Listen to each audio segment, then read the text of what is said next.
Hey, welcome to the Woods fans. Welcome back for another This or That DIY. I'm Melissa, and today we're going to be talking about the Kreg Jig. I have the K4 versus the Kreg Jig Mini.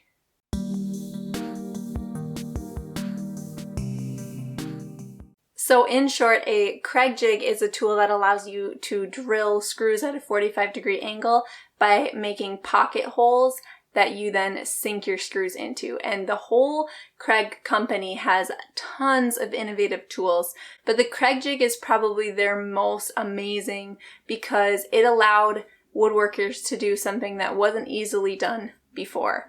We're going to start with the Mini. This little guy is super versatile, small, easy to store, but still has all the great features like the steel inset that makes it very, very durable.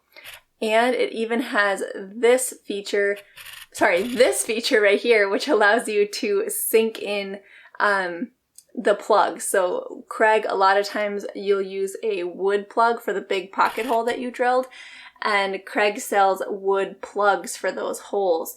This allows you to seat those nicely. The advantage to the Mini is that you can put it on a variety of different work pieces. So it's especially helpful for very long boards that wouldn't easily be clamped down or put into the K4, K5 clamp systems. And so you need to just measure out your spacing and then clamp this little guy to drill your pocket holes on especially long boards. And the other advantage to the Kreg Jig Mini is that its small size allows you to do really common furniture repairs. Maybe your drawer is coming apart and you want to drill little pocket holes inside to help force it back together. Well, you don't have to take the drawer apart. You can just clamp this in and then fix your piece of furniture.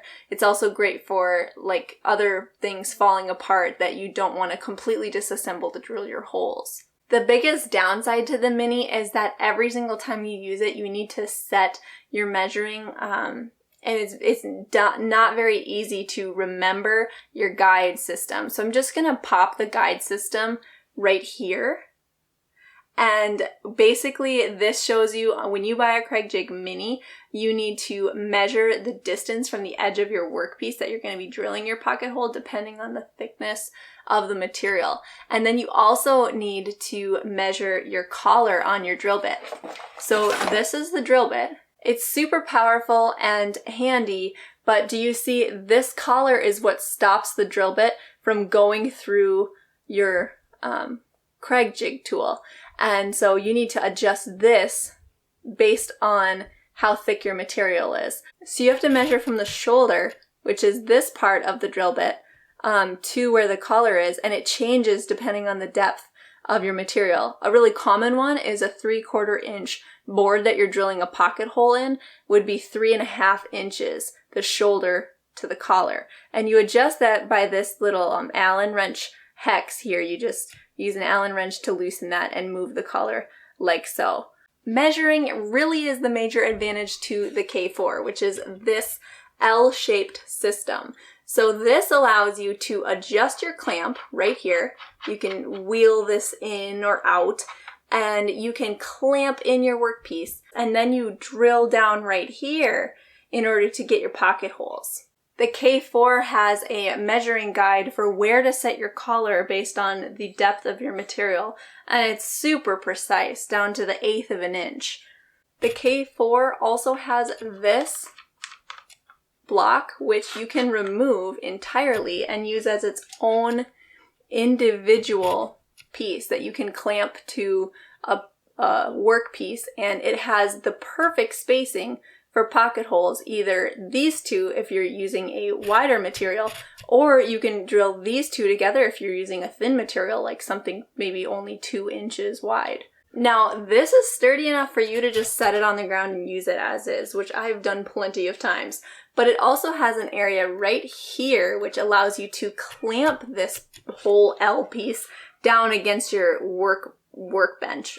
The Kreg clamps are super awesome and heavy duty. They have one side that's wider and one side that's smaller. And then here's the thing that makes it torque tighter or looser. And so this actually came with my K4. I found a really special deal. It came with my K4 system, but the clamp usually isn't included. I also, when I bought my Kreg Jig, bought a big pack of their awesome screws. So the screws are specially designed to have a large flat head so that they seat and hold your material together within the pocket hole. They're designed to work with the Kreg Pocket Hole system. This also gives you a great guide to the screw length you need depending on the material you're joining together. So it shows you material thickness and then the screw length. And there's a variety in this pack. I'll link it in the description of this video. One thing that really confused me when I first started using my Kreg Jig is what I should be setting my guide to for drilling if two pieces that I'm joining together are not the same width. So say I'm joining a 1/2 inch material to a 3/4 inch material. And the trick that I've always used is that you should be setting your guide to the material thickness you're drilling into all the time. So even if you're drilling a 1/2 inch material into a 1.5 inch thick material, you would be setting your Kreg Jig to the settings for a 1/2 inch material. If you don't already have a Kreg Jig, I'd highly recommend it. It's a very versatile tool. And the Mini with the drill bit, it only costs $15. You can find the link in the description on this video. It's very inexpensive for a lifetime of use in unique situations where nothing but a 45-degree angle screw will fix it. If you are a DIYer like me and you like to work on projects with a lot of versatility, then I think you should get a K4 or a K5. I'll link to both. The K4 has been so easy for me to work with. It makes measuring quick and accurate, and I definitely recommend it. Let me know below in the comments which one you think is better, factoring in price, factoring in ability and versatility to work on different projects. Let me know below your thoughts, and thank you so much for watching this. I hope you learned something and that you'll come back again to join us on This or That DIY with Welcome to the Woods. Don't miss my other This or That DIY videos where I've compared saws and drills, and I've also compared products like the video where I compared polyacrylic versus polyurethane, and a video where I compared glue-down luxury vinyl plank flooring against click-together luxury vinyl planks. Watch the whole This or That DIY playlist.